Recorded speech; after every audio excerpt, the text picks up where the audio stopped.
यह सवाल आगरा से हर्ष ने पूछा है। नमस्कारम सद्गुरु। राम जन्मभूमि विवाद को सुलझाने में करीब 3 दशक लग गए। राम मंदिर भूमि पूजा को कुछ दिन रह गए हैं और अयोध्या में काफ़ी उत्साह है।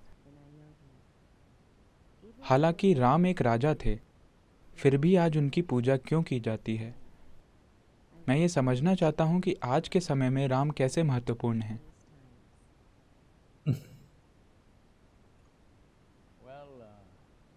चूंकि वो आगरा के हैं इसलिए वो उन्हें राम कह रहे हैं। हम जहां से हैं हम उन्हें रामा कहते हैं, तो हम उस आ को नहीं छोड़ेंगे। अगर कोई भूल जाए कि मैं दक्षिण भारत से हूं, क्योंकि मेरा नाम देखकर कुछ लोग सोचते हैं कि मैं पंजाबी हूं। मेरा नाम और मेरे बाल दोनों से उन्हें लगता है कि मैं जरूर पंजाबी हूं। नहीं नहीं, हम उन्हें रामा कहते हैं। मैं और नीचे तमिलनाडु जाकर उन्हें रामन नहीं कहूंगा, फिर लोग कंफ्यूज हो जाएंगे। शायद उन्हें लगे कि मैं किसी और की बात कर रहा हूं। रामा। देखिए, इस संस्कृति की सुंदरता यही है कि यहां कोई द गॉड नहीं है। कुछ गुण हैं जिन्हें हम दैवी मानते हैं। अगर किसी इंसान में वो दिखते हैं तो हम उनके आगे सर झुकाते हैं, क्योंकि हम गुण के आगे सर झुका रहे हैं, उस इंसान के आगे नहीं। ये ऐसी चीज है जिसे दुनिया के ज्यादातर लोग नहीं समझ पाएंगे, क्योंकि वो बहुत कट्टर धर्मों से जुड़े रहे हैं। भगवान क्या है, शैतान क्या है, आदमी क्या है, औरत क्या है, हर चीज की स्पष्ट परिभाषा है। भारत में किसी चीज की परिभाषा नहीं है, क्योंकि मैंने आपको अपने मसाले के बारे में बताया था। सब कुछ ऐसा ही है, हमेशा विकास हो रहा है, हमेशा चीजें हो रही हैं। इसमें काफी जीवन और ऊर्जा खर्च होती है कि आप खुद को अव्यवस्थित रखें और फिर भी एक दिशा में बढ़ें। मगर ये तारों के समूह या मधुमक्खियों के झुंड की तरह है। ऐसा लगता है कि वो कहीं नहीं जा रही, लेकिन वो हमेशा कहीं जा रही होती हैं। उन्हें पता है कि वो कहाँ जा रही हैं, लेकिन एक बाहरी दर्शक को ऐसा लगता है कि वो कहीं नहीं जा रही। तो आपको ये समझना होगा, राम या रामा वो अयोध्या के हैं, जहां मंदिर का निर्माण हो रहा है, क्योंकि वो उनकी जन्मभूमि है। मंदिर कुछ हजार साल पुराना है। कोई नहीं जानता कि पहला मंदिर किस युग में बना था।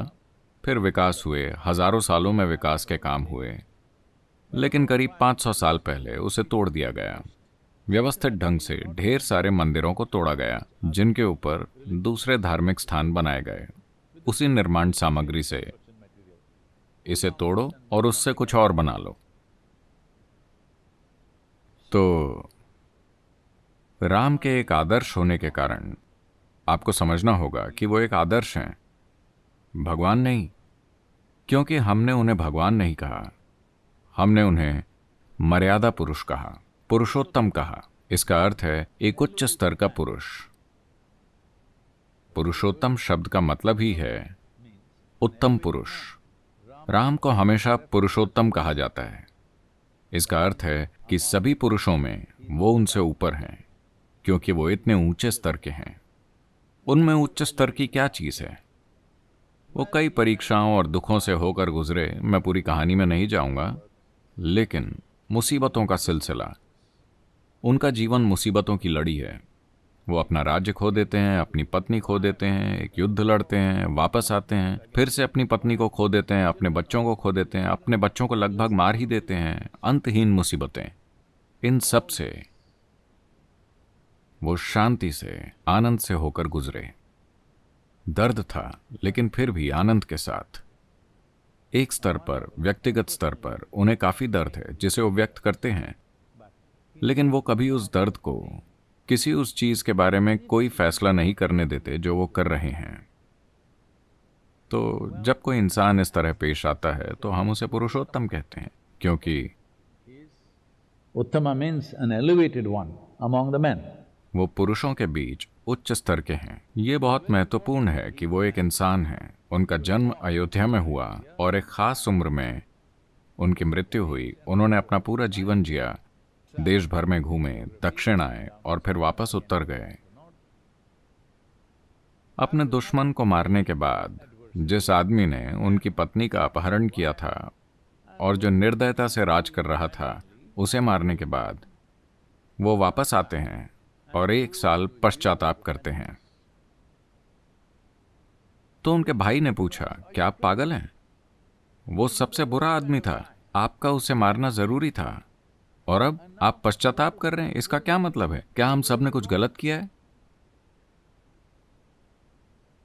तो रामा ने कहा, देखो, इस रावण के बारे में बहुत सी बुरी चीजें हैं, लेकिन वो एक महान भक्त था और वो अपना राज्य बहुत अच्छे से चलाता था। उसने बाकी हर किसी का शोषण किया, जिसके कारण मुझे उसे मारना पड़ा, लेकिन वो एक महान भक्त था। उसके लिए मैं पछतावा कर रहा हूं कि मैंने एक भक्त को मारा। तो इस व्यक्ति का अनुसरण करना जरूरी है और बहुत महत्वपूर्ण है कि वो एक इंसान है। अगर वो भगवान बन जाते हैं तो आप उन्हें दीवार पर लटका देंगे और उन्हें भूल जाएंगे। कोई कभी किसी भगवान का अनुसरण करने की कोशिश नहीं करता। आपको ये बात समझनी होगी। भगवान यानी वो अनुसरण से परे हैं। इंसानों को यही लगता है। अगर कोई इंसान वाकई अच्छा बर्ताव कर रहा है तो स्वाभाविक रूप से हर किसी में चाहत होती है कि मैं ऐसा क्यों नहीं बन सकता। तो ये बहुत ज्यादा महत्वपूर्ण है कि वो एक इंसान है। वो एक राजा थे। उन्होंने अपना राज्य खो दिया और फिर वापस लौटे और अपने राज्य की सारी शानो शौकत छोड़कर सिर्फ इसीलिए चले गए क्योंकि कोई और दुखी था। उनकी सौतेली माँ थोड़ी दुखी थी और उनकी पीठ पीछे थोड़ी नाराजगी जाहिर कर रही थी। वो बोले, अगर आप यही चाहती हैं तो मैं चला जाता हूं। इस आदमी का अनुसरण करना ही चाहिए। जब आजकल लोग पागल की तरह सत्ता से चिपके हुए हैं, चाहे कुछ हो जाए, चाहे वो चुनाव हार जाएं, वो जाना नहीं चाहते। ऐसे समय में रामा का अनुसरण करना बहुत बहुत बहुत जरूरी है। तो यह मंदिर क्यों महत्वपूर्ण है? मंदिर महत्वपूर्ण है क्योंकि काफी हद तक, कम से कम देश के उत्तरी भाग में, दक्षिण में उतना नहीं है, ये वहां भी है लेकिन उतना नहीं, लेकिन उत्तर में राम उनकी आत्मा है। और 500 साल पहले जब तुर्की से विदेशी हमलावर और बाद में कुछ मंगोलिया से भी वो आए और उन्होंने एक एक करके सभी मंदिरों को तोड़ डाला। ये बहुत समय पहले बना एक प्राचीन मंदिर था जो उस समाज के लिए बुनियादी ताकत था। उन्होंने उसे तोड़कर उसके ऊपर जल्दबाजी में अपनी मनचाही चीज बना दी। ये विवाद धधकता रहा है। ये विवाद अदालत में, मेरे ख्याल से, अगर मैं सही हूं तो 135 सालों से है। अंग्रेजों के जमाने से ये अदालत में था और चलता ही जा रहा था, क्योंकि दुर्भाग्य से इस देश में हमने किसी भी कीमत पर राजनीतिक रूप से सही होने की इच्छा बना ली है।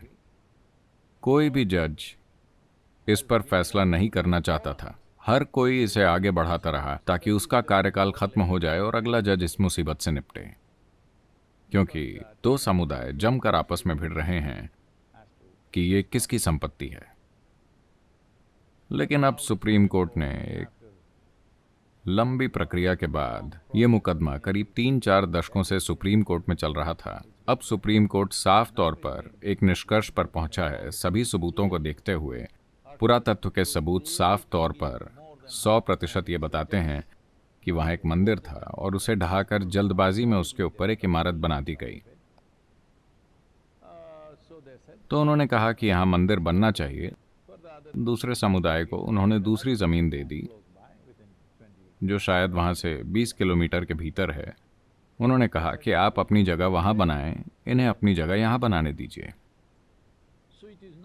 तो ये सिर्फ एक और मंदिर नहीं है, ये भारत की आत्मा को पुनर्जीवित करना है। क्योंकि ऐसा नहीं है कि सिर्फ एक संप्रदाय या धर्म ही राम का आदर करता है।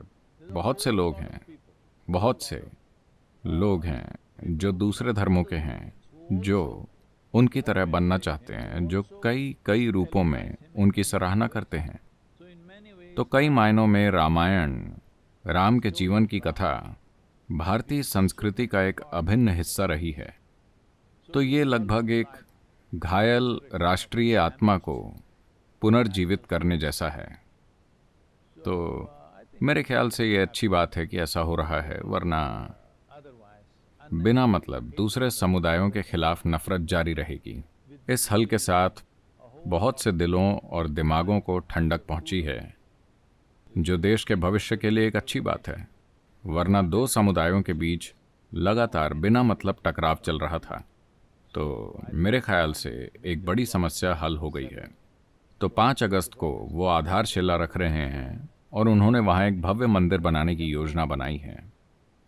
शायद रिकॉर्ड समय में, क्योंकि शायद पिछले 25-30 सालों में उन्होंने सारे स्तंभ तराश दिए हैं। स्तंभ, ये वो सब कुछ, पत्थर का सारा काम तैयार हो गया है। वो कहीं और रखा है और उन्हें सिर्फ साथ में जोड़ना होगा। बाकी का ढांचा काफ़ी तेज़ी से बन जाएगा। आशा है कि 24 महीने या 30 महीने में यह भव्य मंदिर तैयार हो जाएगा। और इस वायरस की स्थिति के कारण उन्होंने सिर्फ 150 लोगों को निमंत्रण दिया है, वरना शायद 1 करोड़ लोग वहां होते। 1 से 1.25 करोड़ लोग इस मंदिर के खुलने या आधारशिला रखने के लिए वहां होते, लेकिन सिर्फ 150 निमंत्रण भेजे गए हैं। कार्यक्रम का सीधा प्रसारण किया जाएगा। लोग उसे टेलीविज़न पर देख सकते हैं या इंटरनेट पर देख सकते हैं। तो मेरे ख्याल से यह घटना एक मील का पत्थर है उन विवादों को हल करने के अर्थ में, जो लंबे समय तक चलते रहते हैं, बिना मतलब समाज में एक घाव की तरह पकते रहते हैं। मेरे ख्याल से इससे बहुत से लोगों को शांति मिलेगी।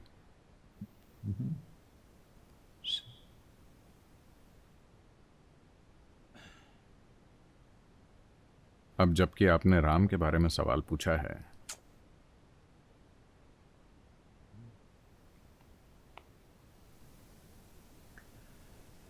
ये तीरुगणनु दयचूचदवा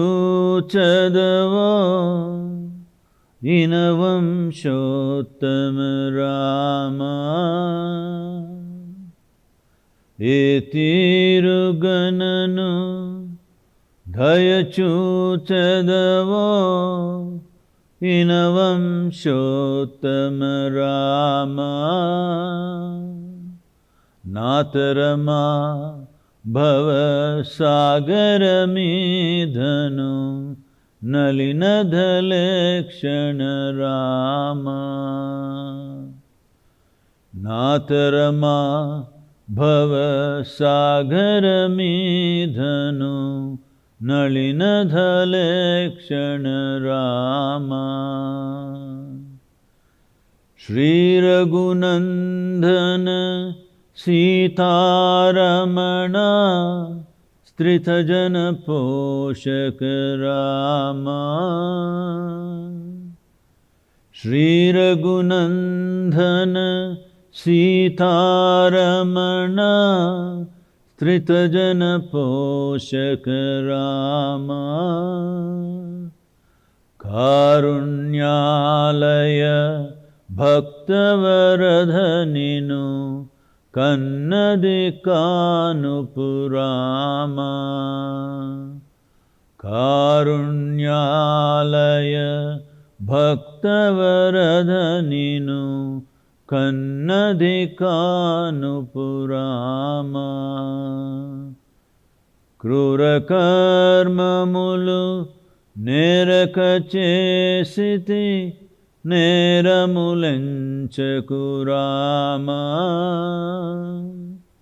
क्रूरकर्ममुलु नेरकचेसिति नेरमुलंचकुरामा।